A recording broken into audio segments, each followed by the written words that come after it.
Un cordial saludo, mi nombre es Diana María García Cardona y es para mí un honor presentar esta ponencia titulada Incluir para Crecer, Educación, Diversidad y Bioética, elaborada en colaboración con la doctora Leonor Mariana Duque Fernández y el doctor Luis Marino Gallego Murillo.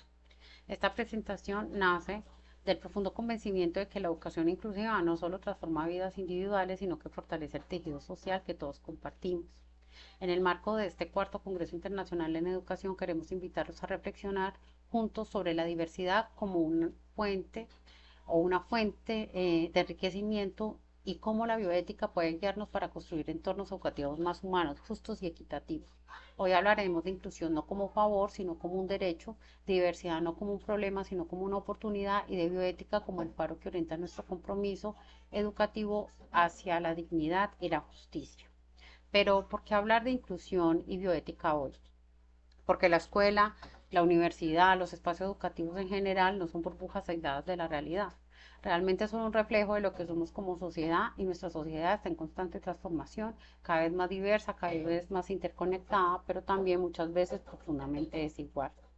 Sabemos entonces que nuestras aulas están llenas de historias, de acentos, de modos distintos de aprender y de ver el mundo. Tenemos estudiantes que llegan con experiencias migratorias, con discapacidades, con talentos excepcionales, con heridas emocionales, y todos tienen derecho no solo a estar en la escuela, sino a aprender con dignidad y a ser reconocidos y a participar activamente en su proceso educativo.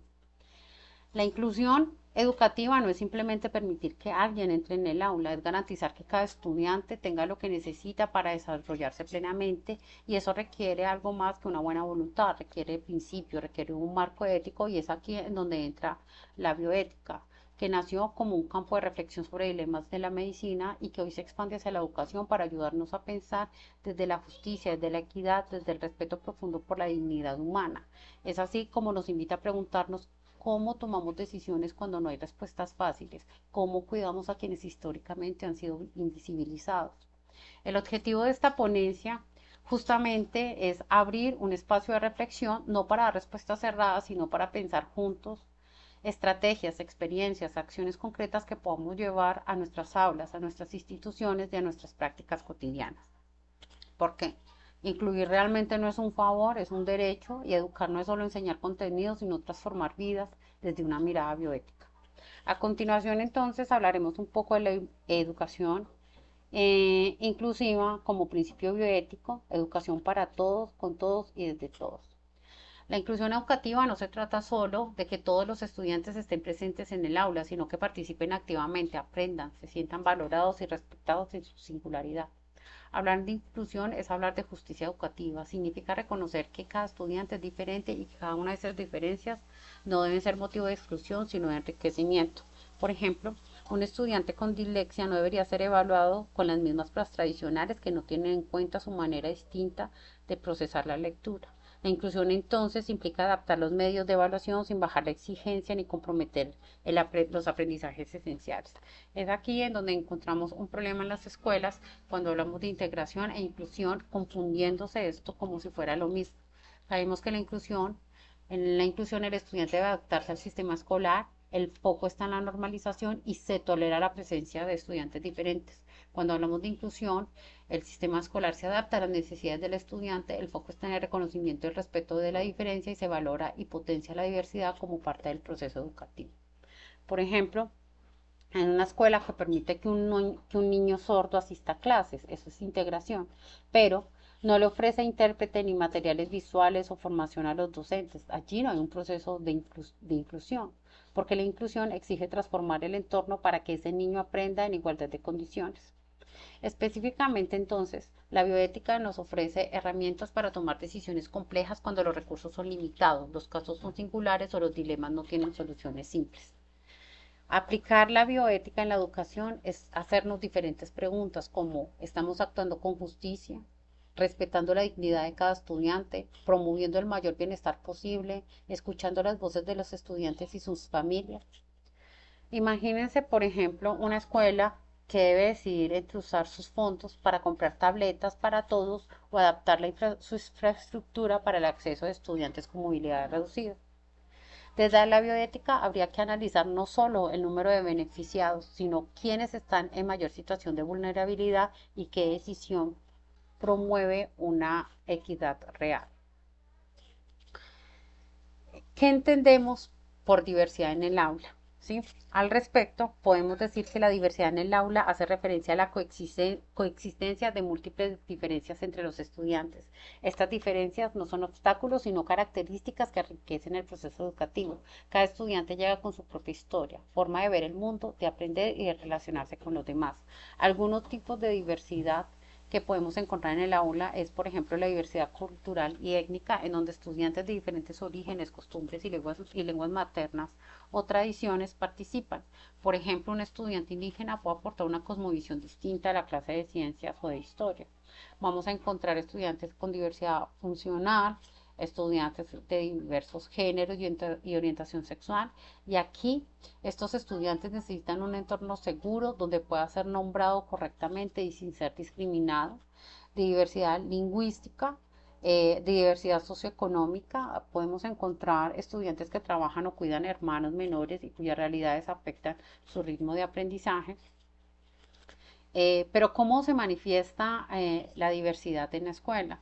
Entonces vamos a encontrar que se manifiestan diferencias de ritmos de aprendizaje, en distintas formas de comunicarse, en preferencias de interacción, en necesidades específicas de apoyo o acompañamiento y en la manera de entender o relacionar los contenidos. ¿Cómo podemos entonces ver el potencial enriquecedor de la diversidad? Pues podemos ver varias cosas. Por un lado, ampliar las perspectivas del grupo, en donde cada estudiante aporta visiones nuevas que enriquecen el debate y la comprensión de la realidad, el fomento en la empatía y el respeto, porque al convivir con la diferencia se enseña y se acepta a otros tal como son, en desarrollar competencias para la vida como la comunicación intercultural, resolución de conflictos y romper estereotipos y prejuicios, porque al convivir con la diferencia se desafían esas ideas preconcebidas. Eh, para ir avanzando hacia el cierre de esta reflexión, entonces quiero invitarlos a detenernos un momento en algo que es fundamental y es cómo podemos guiar nuestras decisiones educativas de manera ética y justa. Es aquí en donde los principios bioéticos nos ofrecen un marco sólido y necesario para actuar con responsabilidad y sensibilidad en nuestras aulas. Vemos entonces cómo estos principios propuestos por Shani Childress, los cuales son la autonomía, la justicia, la no maleficencia y la beneficencia, han trascendido el ámbito clínico y biomédico y hoy se aplican también en los contextos educativos, especialmente cuando hablamos de inclusión, diversidad y equidad. Entonces, con respecto a la economía, a la autonomía, tiene que ver con valorar la voz de cada estudiante. Respetar la autonomía implica reconocer que cada estudiante es sujeto de derecho con capacidad de opinar, decidir y participar activamente en sus procesos educativos. Por ejemplo, al incluir a los estudiantes en la toma de decisiones sobre actividades, metodología o incluso sus propias normas de aula.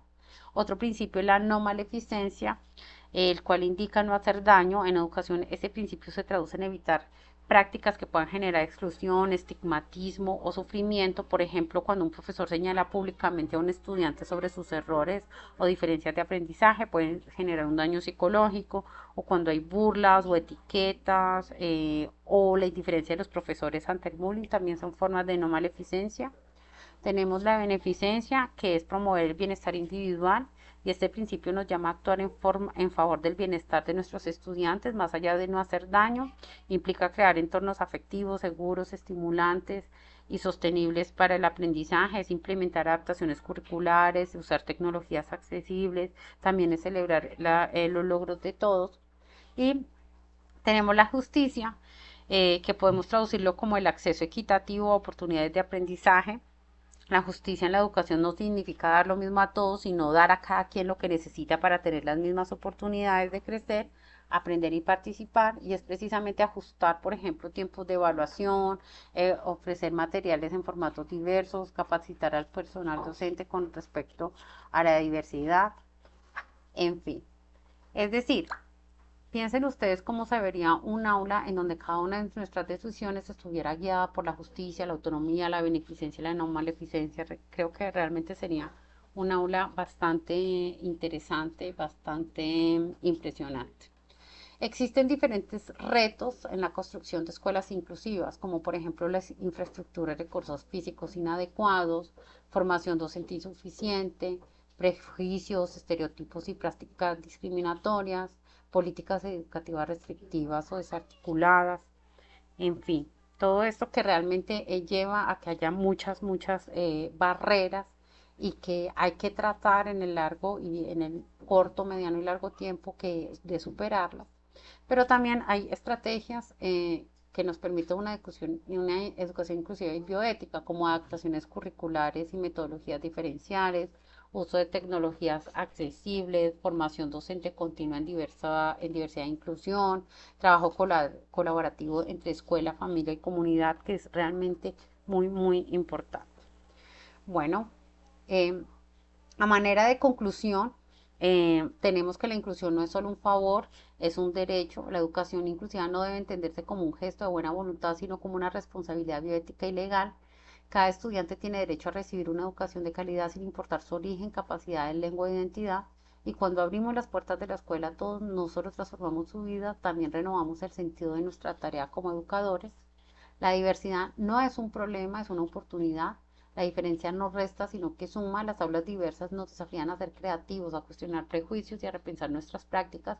Estudiantes que piensan distinto, que sienten distinto o que aprenden de otra forma nos enseñan a ser mejores docentes y ser mejores personas.